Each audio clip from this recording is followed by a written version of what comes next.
Бардык ордунан туруп колдорун шаңдуу чаап атат. Демек биздин студияда жаңы талапкер бар. Кыз жибек айымды топтолор.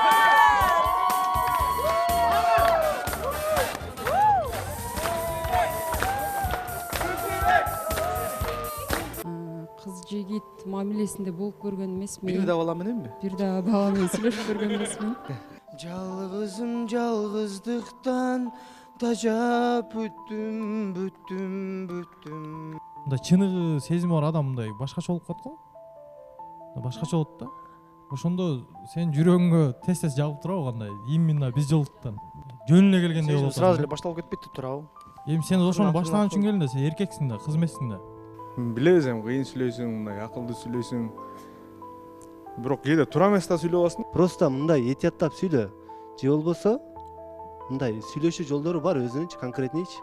Ошо акылдуу сөздөрүң ошо постоянно сен акылдуу сөздөрүң уккан сайын баарыбыз эле кичине мындай анча мынча кыжалат болуп кетет. Кааласаң ринг, кааласаң эме мындайсың.